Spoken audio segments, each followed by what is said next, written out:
국민 라디오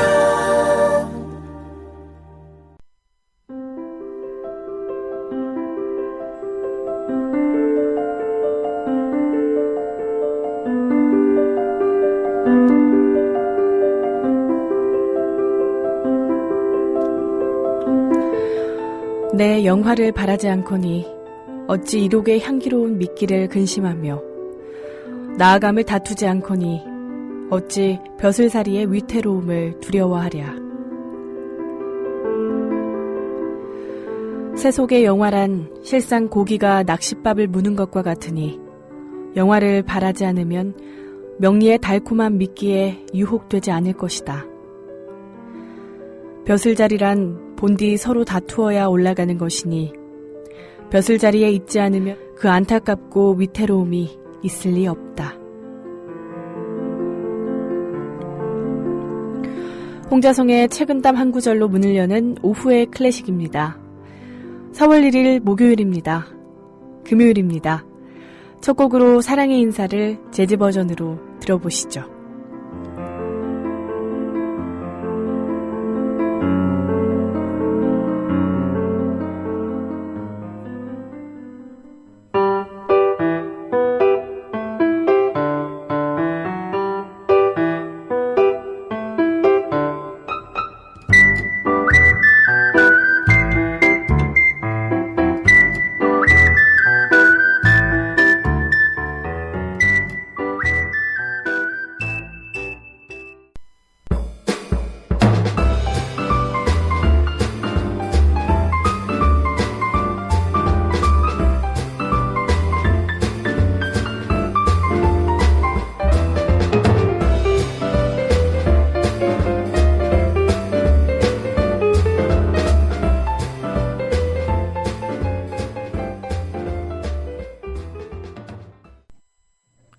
네, 여러분 안녕하세요. 오후의 클래식 김일아입니다. 첫 곡으로 사랑의 인사 재즈 버전 또 오카리나 피아노 연주로 들어봤는데요.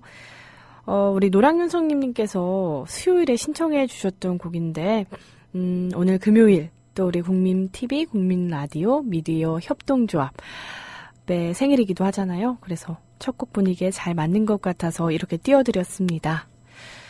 네, 그러하다님께서 오후의 클래식 오늘도 잘 들을게요. 출석합니다 하고 출석해 주셨어요. 그리고 우리 첫 곡 들으시고 정우를 부탁해 스팟이 생각나는 음악이라고 하셨어요. 정말 저도 딱 듣고 이거다 싶어서 바로 가져왔거든요.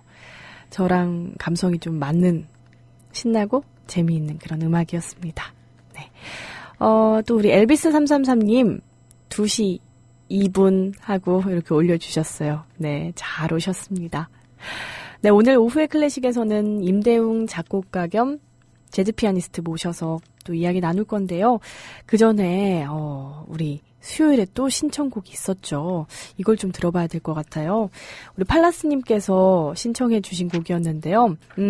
이 곡을 들을 때면 저는 결혼, 배신, 살인 뭐 그런 생각을 해요. 아마 이 곡이 해피엔드 영화에 삽입되고 그 인상이 너무 강렬하게 남아있기 때문이겠죠. 오후의 클래식에서 흘러나오는 이 곡을 들으면서 배신과 뭐 기타 등등 그런 생각에 빠져보고 싶어요 라고 팔라스님이 올려주셨습니다. 해피엔드 영화에 나왔던 이 곡 잘 알고 있습니다. 슈베르트 피아노 트리오 2번 2악장 이 곡 감상하시고 임대웅 선생님 만나 뵙겠습니다.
오후의 클래식 금요일의 코너 대웅제약. 오늘도 역시 작곡가 겸 재즈 피아니스트 임대웅 선생님과 함께합니다. 선생님 안녕하세요. 네, 안녕하세요. 네, 오늘은 정말 약국에 가봐야 할 것 같아요. 아, 제가 좀 안 좋게 보이나요? 네, 몸이 많이 편찮으신가 봐요. 제가 이 오후의 클래식 금요일에 불쑥 찾아왔잖아요. 네, 네. 불쑥 오셨죠. 불쑥 찾아오는 게 또 하나 있습니다. 바로 봄날의 감기죠. 아, 네, 저한테 감기가 불쑥 찾아왔네요. 네, 불쑥. 네. 우리 선생님, 오늘 금요일인데 계획 있으세요? 오늘 날씨가 아주 좋다고 그래요. 밖에 뭐 20도 이상 올라간다고 하는데 네. 저는 오리털 파카 입고 지금 다녀야 될 것 같아요. 지금도 난로를 켜놓고 네. 네, 어쩐지 스튜디오가 덥더라고요. 네. 네. 뭐 오리털 파카 입고 이렇게 봄날에 다니기보다는 그냥 집에서 좀 쉬는 게, 오랜만에 휴식 좀 하는 게 좋을 것 같아요. 그래요. 몸 생각하시면서 좀 쉬는 오늘 불금이 되시기 바랍니다. 네, 여러분들도 건강 조심하시기 바랍니다. 네, 알겠습니다. 오늘은 또 어떤 이야기로 이야기 나눠볼까요? 지난번에 이제 기본적인 클래식 상식, 우선 심포니, 교향곡부터 시작을 했잖아요. 네. 지난주에 교향곡 어떤 거라고 제가 말씀드렸죠? 심포니. 네, 심포니라고 말씀드렸죠? 네. 규모가 큰 관현악의 대표적 악곡을 교향곡이라고 한다고 말씀드렸습니다. 네. 오늘은 그 교향곡을 조금 더 이어가 볼게요. 지난주에 뭐 오케스트라 그리고 악기 구성도 알아봤었죠? 네. 네. 이번에는 악장에 대해서 알아볼 거예요. 악장이요? 네. 악에서 짱? 네, 악장, 그렇게 뭐 이제 악장도 있지만 각 네. 그 단원별로 악장이 있지만 곡에도 악장이 있어요. 곡 네. 안에서도. 악장은 뭐냐면요, 여러 개의 독립된 그 소곡들, 작은 곡들이 모여서 큰 악곡이 되는 경우에 그 하나하나의 소곡들을 악장이라고 합니다. 1악장, 2악장, 3악장. 그렇죠. 많이 들어보셨죠? 네. 네. 교향곡은 정말 규모가 큰 음악 형태잖아요. 네. 한 곡에 50분, 1시간이 넘는 곡도 많이 있잖아요. 네. 그러니까 그거를 네 부분으로 주로 나눕니다. 교향곡은. 그래서 1악장, 2악장, 3악장, 4악장. 이제 고전주의 교향곡은 기본적으로 이렇게 4개의 악장으로 구성이 되는 걸 볼 수 있죠. 네. 제가 예전에 피아노 칠 때 보면 좀 특징이 있었던 것 같아요. 맞아요. 2악정은 좀 서정적이었던 것 같고, 네. 3악정은 좀 빠르고, 1악정은 좀 웅장하고, 막 약간 이런 게 있었던 것 같아요. 맞아요. 맞습니다. 베토벤의 운명 교향곡 아시죠? 네, 심포니 5번이죠. 베토벤 네. 교향곡 5번. 운명 교향곡을 예로 들면요, 1악장은 알레그로 콘 브리오입니다. 빠르고 힘차게란 네. 뜻이죠. 2악장은 안단테 콘 모토. 안단테면은 느리게. 네, 네. 느리게죠. 느리고 약간 활발하게. 그리고 3악장은 알레그로, 4악장도 알레그로. 3, 4악장이 다 빠릅니다. 네. 이렇게 4악장으로 이루어진 곡이 베토벤의 운명 교향곡이고요. 대체적으로는요, 교향곡의 1악장은 소나타 형식의 빠른 악장이에요. 그리고 2악장은 완만한 리트 형식의 악장이죠. 리트라면은 이렇게 뭐, 가요 형식? 가요 형식이요? 네, 가요 형식이라고 합니다. 기악곡 형식이 하나고요. 그리고 3악장은 미뉴엣 또는 스케루초. 3박자 춤곡 또는 스케루초는 아주 해학적인 템포가 빠른 곡이죠. 네. 그리고 4악장은 론도 또는 소나타 형식의 매우 빠른 악장입니다. 아브라카다브라? 아브라카다브라는 아니고요. 아바카바. 네, 이제 론도 형식이 A, B, A, C, A, B, A 이렇게 돼 있는 형식을 바로 론도 형식이라고 합니다. 그래서 1악장은 빠른 악장, 2악장은 안단테 느리고요. 3악장은 약간 좀 형태가 다르죠. 춤곡 또는 스케루초. 그리고 4악장은 다시 빠른 소나타 맞아요. 악장으로 돌아옵니다. 이렇게 딱 형식이 정해져 있습니다. 네. 그래서 이런 형식을 갖춘 교향곡을 딱 들으면 이게 심포니구나.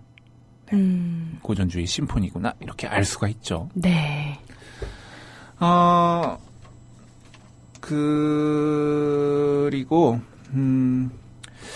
지난주에 어떤 곡 들어봤었죠? 놀람교향곡 네, 들어봤죠? 그렇죠. 귀부인들을 놀래켜 깜짝 하려고 했던 놀라게 하이든의. 교향곡. 오늘도 좀 깜짝 놀라게 해드려야 될 것 같은데. 이 시간 많이 조세요, 다들. 침 맞아요. 흘리시고. 특히 봄날에 이 점심 먹고 나른한 시간이면 네. 뭔가 깜짝이 필요하거든요. 지난주에는 이렇게 모차르트, 하이든 이런 고전주의 교향곡을 들어봤다면 네. 베토벤에 와서는요. 바로 이 교향곡을 완성시켰다고나 할까요? 네. 교향곡이 더 규모도 커지고 소리도 훨씬 커집니다. 네. 타악기도 더 이렇게 공격적으로 들어오고요. 네. 그리고 뭐 더블 바스, 피콜로, 뭐 타악기 중에 드럼 심벌즈 같은 새로운 악기가 도입돼요. 그리고 베토벤은 뭐 교향곡 9곡을 썼잖아요. 네. 마침내 합창. 아. 네, 9번 교향곡 합창 교향곡이잖아요. 네. 합창과 독창까지도, 그러니까 사람의 음성까지도 이 교향곡에 도입을 합니다. 베토벤. 맞아요. 네, 베토벤 정말 대단하죠. 이 네. 최고의 걸작 중에 하나인 9번 합창 교향곡 있잖아요. 네. 이 교향곡을 베토벤이 20년이 넘는 기간 동안 작곡을 했대요. 어머나, 20년 넘는 기간 동안. 와. 역시 걸작은 다르네요. 베토벤은 모차르트와 달라서 노력형입니다. 노력형. 네, 맞아요. 네. 한 곡을 한마디를 썼다 지웠다 지우개로 썼다 지웠다를 100번 이상, 1000번 이상 하는 작곡가입니다. 우와. 그러니까 20년이 넘는 기간 동안 이 합창 교향곡을 작곡했다. 이게 이해가 되는 내용이죠. 네. 이 합창 교향곡은 고전주의 교향곡의 완성이자 낭만주의의 문을 여는 아주 기가 막힌 작품입니다. 특히 사악장, 사람 목소리, 합창이 나오죠. 한번 해보실래요?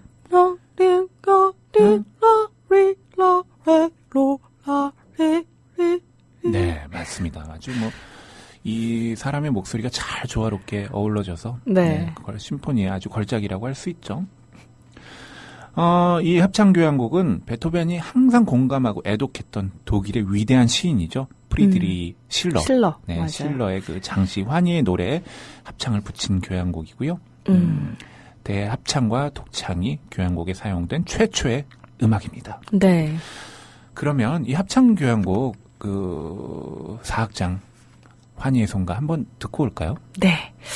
듣고 다시 만날게요. 네.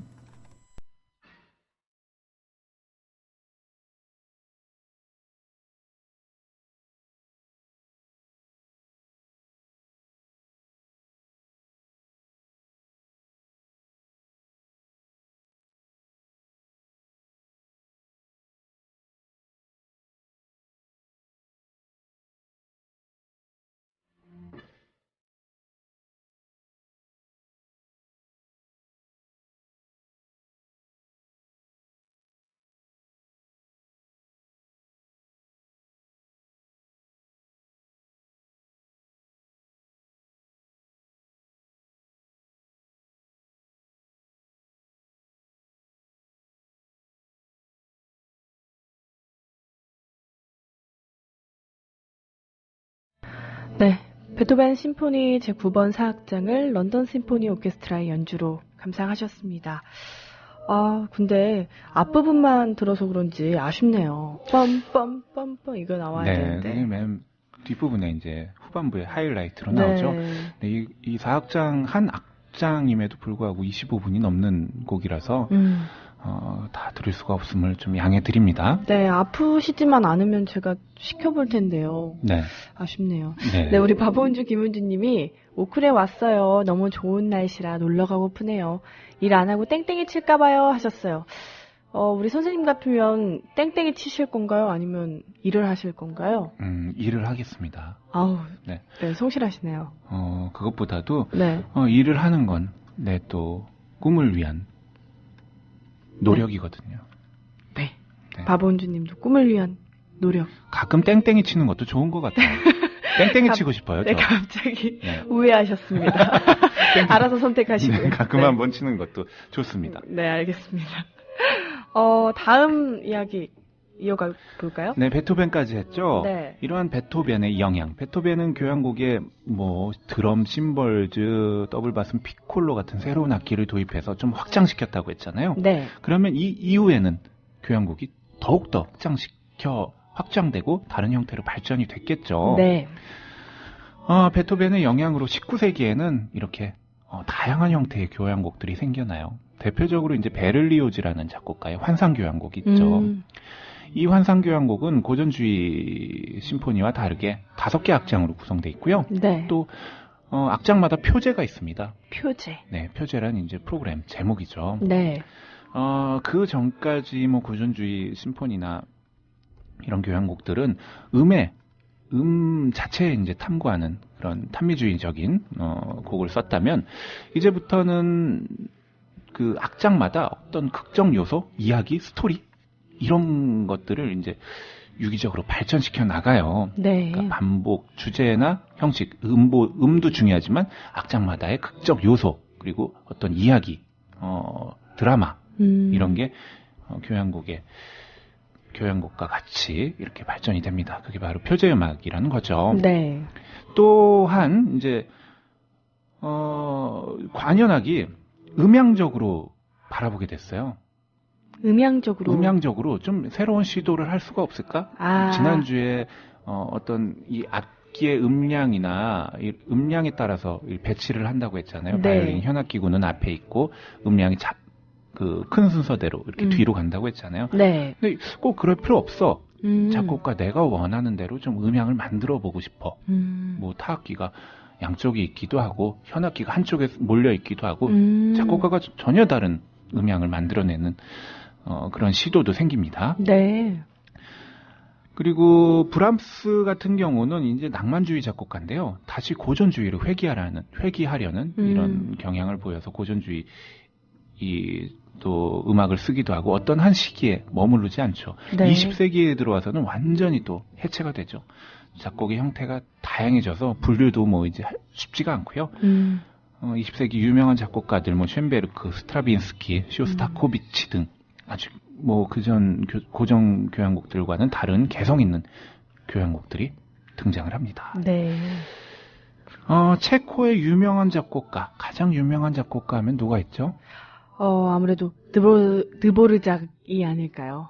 이 보르를 아주 혀를 많이 하다가. 네, 돌리시네요. 맞습니다. 네. 드보르작이 있죠. 체코의 유명한 작곡가죠. 네. 드보르작은 미국에 2번이나 갑니다. 1892년에 미국의 초청을 받아서 3년 동안 이제 뉴욕에서 국민 음악 원장으로 드보르작이 재직을 하게 되죠. 네. 이때 작곡한 곡이 그 유명한 신세계 교향곡입니다. 신세계 영화 보셨어요? 네, 영화 신세계 봤는데 네, 그거 또 재밌죠? 네. 신세계에서 유명한 대사가 뭐가 있죠? 들어와. 네, 그렇죠. 살려는 드릴게. 네, 그런 유명한 대사가 있는데 이 드보르작의 신세계 교향곡은 그 영화랑은 다르고요. 드보르작이 이 제목의 신세계 교향곡의 신세계란 바로 미국을 뜻합니다. 네. 체코에서 나고 자랐던 드보르작, 미국을 보고 신기했겠죠? 드보르작이 이런 말을 했어요. 네. 미국을 보지 않았더라면 나는 이런 교향곡을 쓸 수가 없었을 거다. 사실 드보르작이 이 신세계라는 제목을 붙였을 때 이 네. 교향곡에 염두에 두었던 것은 미국의 그 광활한 땅이 넓잖아요. 네, 그렇죠. 땅이 넓고 이 당시에 자연이 얼마나 광활했겠어요. 광활한 자연과 그리고 뉴욕에서 일했다고 했잖아요. 네. 대도시의 활기. 이 뉴욕 1892년이면 얼마나 활기찼을까요? 이런 그 활기를 느끼고 주관적인 인상을 받아서 신세계 교향곡을 작곡하지 않았나 이런 생각이 듭니다. 네. 오늘 신세계 교향곡에서 4악장을 들어볼 텐데요. 네. 이 교향곡은 너무나 유명하죠. 이 4악장 도입부 어떻게 되죠? 어떻게 되죠? 마치 영화 조스 보셨나요? 무서워요. 네, 봤죠. 조스가 나타난다 하면서 깔렸던 음악. 빠밤, 빠밤, 빠밤, 빠밤, 빠밤, 빠밤. 네. 이 신세계 교향곡 4악장은 마치 이 조스가 나타나는 듯한 이런 빠밤, 빠밤 하는 음으로 시작됩니다. 무서워요. 그러면서 그 유명한 빰, 빰, 빰, 빰, 빠밤, 빰, 빰, 빰, 빠밤, 빰. 네. 들어볼까요?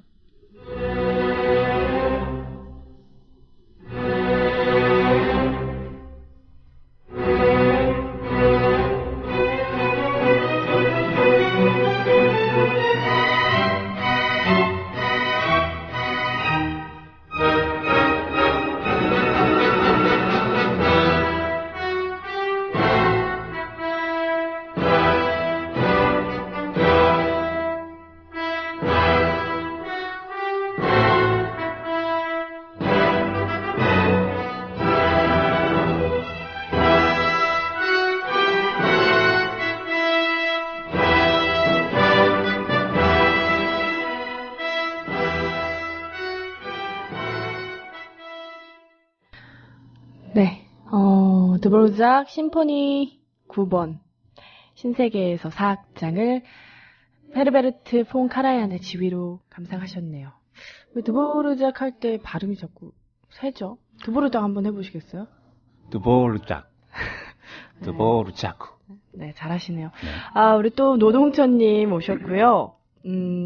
소소님께서 예쁜 사진 한 장 찍어 올리셨네요. 와, 이 진짜. 꽃사진 너무 좋네요. 근데 이 꽃사진 보면서 빠밤 빠밤 이런 음악을 들어가지고 네. 들판의 주스 생각이 났습니다. 우리 소소님 방송으로도 감기 옮았나 봐요. 방송으로도 감기가 옮아요? 네, 요즘 그렇다던데요. 아까 웅나 이후에 목이 간질간질합니다. 어떡해요? 책임지셔야죠. 네, 앞으로는 꼭 소독하고 네. 입 막고 네, 입 방송하시죠. 막고 마스크 쓰고 이렇게 네. 방송하겠습니다. 죄송합니다. 아유, 네, 알겠습니다. 물 많이 드십시오. 네, 따뜻한 물 많이 드세요. 이렇게 교향곡, 신세계 교향곡까지 들어봤잖아요. 네. 그리고 오늘 재밌는 이야기 좀 해드리려고 해요. 클래식 공연에서의 기본적인 에티켓. 에티켓. 제가 질문을 재차 드렸었죠. 네. 우선, 첫 시간에도 말씀드렸지만, 박수 언제 치지? 맞아요. 네, 이거 좀 정확하게 제가 좀 알려드리려고 해요. 네. 아까 악장 이야기 했잖아요. 네. 박수를 언제 쳐야 되지? 이거 참 궁금해요. 음. 네. 클래식 공연 특히 처음 가보신 분들, 박수 쳐야 될 것 같은데, 괜히 쳤다가 욕먹는 건 아닌가. 맞아. 근데 클래식 공연장에서 박수는 처음에 연주자들이 입장할 때, 그리고 지휘자가 입장할 때, 그리고 모든 곡이, 한 곡이 다 끝났을 때, 이렇게 박수를 칩니다. 입장과 끝났을 때. 입장과 곡이 끝났을 때. 그런데 애매한 게 곡이 이게 끝난 건가 안 끝난 건가 이런 사이가 있어요. 중간에 연주를 다 마치고 아무 소리도 안 나거든요. 이때 박수를 치면 칠까 말까 이게 애매한 거죠. 바로 맞아요. 그게 악장과 악장 사이입니다. 그리고 곡이 특성상 조용히 하다가 갑자기 더 이러고 네. 그러잖아요. 그러면 진짜 박수 치려다가 깜짝 놀래고. 그리고 네. 악장 사이에는 완전히 연주가 끝나요. 연주가 끝나고 그 여운이 있습니다. 맞아요. 공백이 있고요. 네. 그리고 연주자들이 악기도 살짝 내려놔요.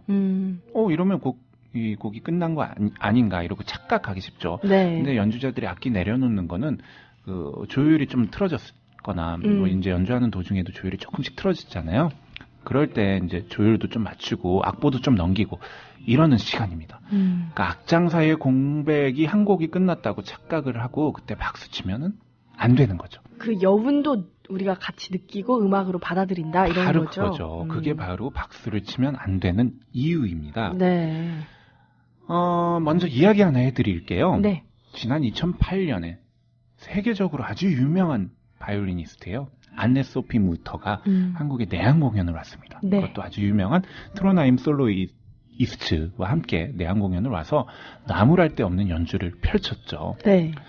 그런데 청중들이 악장과 악장 사이에 그때 이제 디베르멘토, 바르톡의 디베르트멘토를 연주했는데 네. 이게 세 악장, 그러니까 네 악장의 연주곡이었어요. 근데 악장이 끝날 때마다 청중들이 박수를 쳤어요. 이 곡을 알거나 좀 클래식 음악을 아는 사람들은 박수 치는 사람들한테 눈치도 좀 줬지만 뭐 이미 박수 갈채가 쏟아지는 상황에서는 어쩔 수가 없었죠. 아유. 그러면 박수를 왜 치면 안 될까요?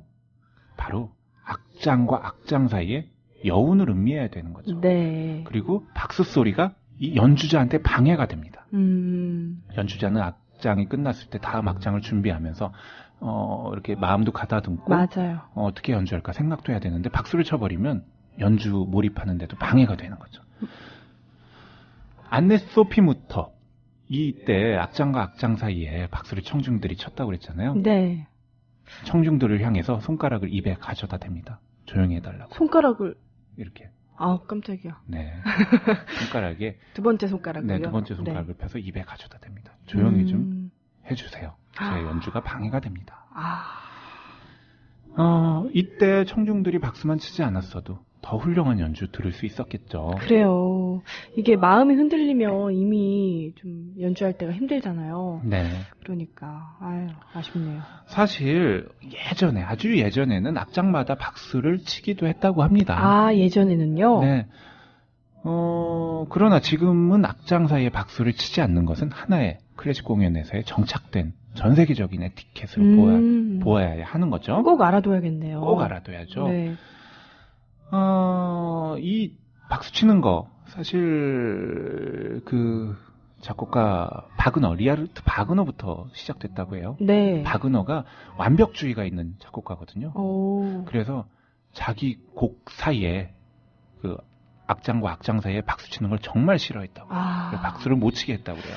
그러면 자기 곡을 온전히 감상하는데 도움이 방해가 된다고 생각했기 때문에 리하르트 바그너가 그 박수를 못 치게 했던 것부터 이 정착이 됐다고 하네요. 네. 그리고 또 박수. 연주회가 끝나면 모든 연주회가 다 끝나요. 네. 그러면 커튼콜을 하잖아요. 네. 지휘자가 박수를 받고 밖으로 나갑니다. 네. 그러면 또 청중들이 박수를 치면 계속 다시 또 문을 열고 나와서 또 맞아요. 화답을 하죠. 네. 이게 몇 번 이렇게 나왔다 또 들어가고 또 우리와 같은 박수가 나오면 또 이렇게 화답을 하고 가끔은 앵콜도 하기도 합니다. 네. 이 커튼콜에 2008년 안네 소피 무터 공연에서는 이 청중들이 커튼콜에도 인색했다고 그래요. 다 끝나지도 않았는데 우리 영화 끝나면 이렇게 그 텍스트가 올라가잖아요. 우리 네. 스태프들이랑 감독들이 쫙 올라갑니다. 네. 그러면 그 올라가기 전에 이미 영화가 끝났으면 다 하나둘씩 일어나고 그렇죠. 네, 맞아요. 다 집에 가죠. 네. 저는 끝까지 보는 편이긴 한데 왜냐면 그때 이제 정보나 또 뭐 깨알 같은 재미들 맞아요, 그리고 맞아요. 마지막 음악까지 전 듣고 가거든요. 오. 근데 클래식 공연에서도 급했나 봐요. 또 우리나라 분들 급하시잖아요. 네, 또 다음 또 스케줄도 바쁘고 하다 보니까 화장실도 가야 되고. 네, 화장실도 가고 싶고 그러니까 연주가 끝나자마자 한 절반 이상이 객석을 비웠대요. 아, 어떡해. 네. 근데 이날 소피무터 내한 공연이었으니까 앙코르도 준비했단 말이에요. 어떡해. 그러니까 앙코르 곡을 청중이 절반이 빈 상태에서 연주를 했고 그 앙코르 곡도 그 비싼 돈을 지불한 거 아니에요. 그렇죠. 미리 한번 나가면 연주가 시작되는 중간에는 못 들어오니까. 네. 못 들어오게 하거든요. 네. 방해되니까. 그러니까 나갔다가 한 곡 더 하네? 이랬는데 이미 늦은 거죠. 그래서 밖에서 스크린으로 관객들이 한 곡은 볼 수밖에 없었던 거죠. 이 정도로 에티켓을 좀 알면은 더 도움이 되는, 손해를 보잖아요. 한 곡을 온전히 듣지도 못하고. 일단은 맨 마지막에 나가야겠네요. 네. 그러니까 이 에티켓, 사실 에티켓, 뭐 이런 클래식 음악에서의 에티켓은, 을 포함해서 에티켓은 뭐라고 할까요? 그 사람, 나를 드러내는 그 유무형의 인격적인 표상인 거잖아요. 맞아요. 네. 에티켓이 사실 남을 위한 배려라고 하잖아요. 네. 네, 남을 위해서 에티켓을 지킨다고 하는데 결과는 나를 향하고 있는 거예요. 그 화살이. 결국 내 얼굴이죠. 내 얼굴이 되는 거죠. 네. 그러니까 클래식 공연장에 가시기 전에 좀 이런 에티켓을 약간씩은 알고 가는 게 훨씬 더 도움이 되겠죠. 네. 근데 한간에 들어서는 박수를 쳐도 된다는 얘기도 끊이지 않더라고요. 맞아요. 네네. 박수를 쳐도 되는 연주가 있습니다. 아. 네. 바로 오페라. 맞아요. 그리고 또 발레 공연에서는 박수를 쳐주는 게 예의입니다. 발레 같은 경우는 이게 턴할 때마다 계속 박자로 박수로 박자를 쳐주죠. 네, 그리고 좋은 장면이 있으면은 막 박수를 네, 쳐주면 더 힘을 맞아요. 받죠. 또 오페라 같은 경우는 극중 인물이 아리아나, 또 그리고 뭐 중창 같은 거 네. 하면 막 열창하잖아요. 아리아를 맞아요. 열창하면 그때마다 박수를 쳐주는 게 또 예의입니다. 맞아요.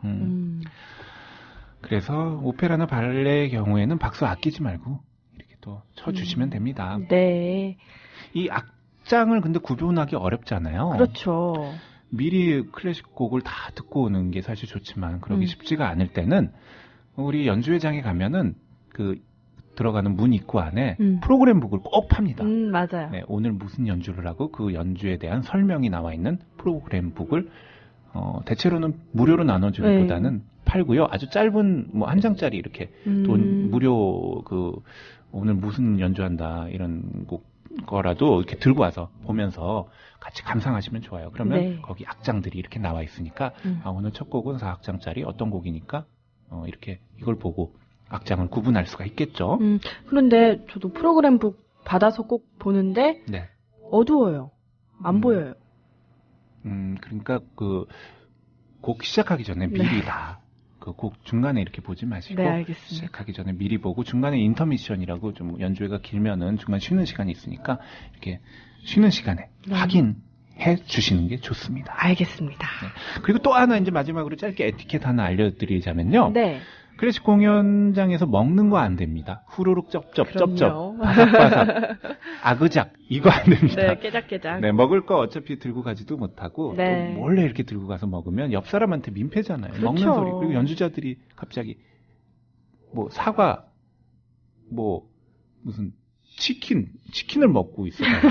이게 방해가 바이올린 된다. 하다가 갑자기 치킨 먹고. 저분 왜 이렇게 네. 치킨 먹고 그 생각하다가 연주 마디 놓칩니다. 그러니까 그 클래식 공연장 로비에 휴게실 꼭 있으니까 네. 그 음식은 휴게실에서 꼭 드시고 들어가는 게 좋습니다. 맞아요. 그리고 휴대폰이나 사진 이런 거 안 되니까요. 사진 찍으면 방해돼서 어떤 연주자 좀 까칠한 연주자들은 연주 중단하는 경우 많아요. 저 관객 때문에 나 오늘 연주에 방해받았으니까 오늘 연주 그만할래. 네. 이러면서 갑자기 가버리는 경우도 많이 맞아. 있어요. 어떤 연주자들은 핸드폰 뺐던데요. 네. 네, 학생 주임인 줄 알았어. 네. 네, 이렇게 에티켓 알아봤고요. 다음 주에도 계속 이어나가 볼게요. 네, 알겠습니다. 오늘 교향곡, 심포니라고 해야죠. 심포니에 대해서 에티켓도 알게 됐고, 또 박수를 언제 쳐야 되는지, 그리고 또 합창교향곡, 신세계에서, 네, 이 교향곡까지 잘 들어봤는데요. 네. 네, 오늘도 함께 해주셔서 정말 감사드리고요. 빨리 건강히, 회복하셨으면 좋겠습니다. 네. 네. 봄날에 감기처럼 불쑥 들어왔다 또 무작정 나가는 작곡가 임대웅이었습니다. 다음 주에 뵙겠습니다. 네. 오늘 말씀 고맙습니다. 네.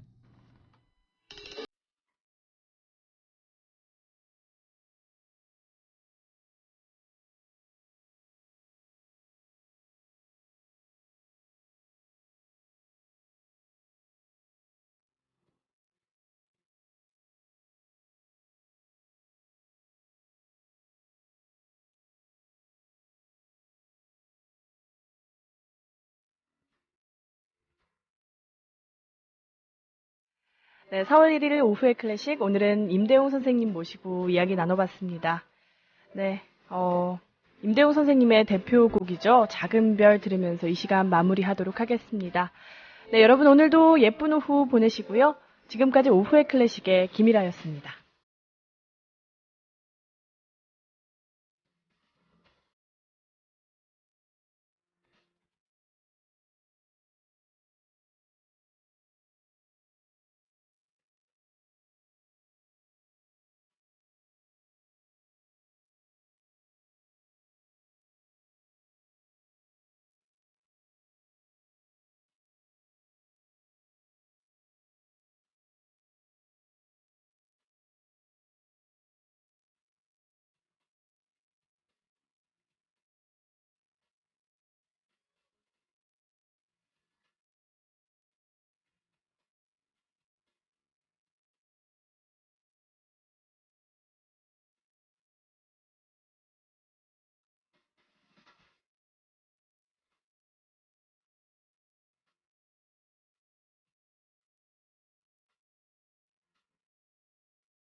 국민 라디오 지지하는 4가지 방법 아시나요?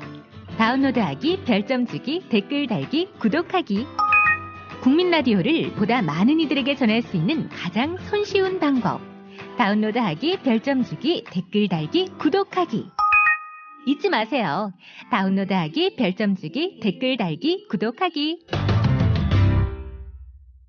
국민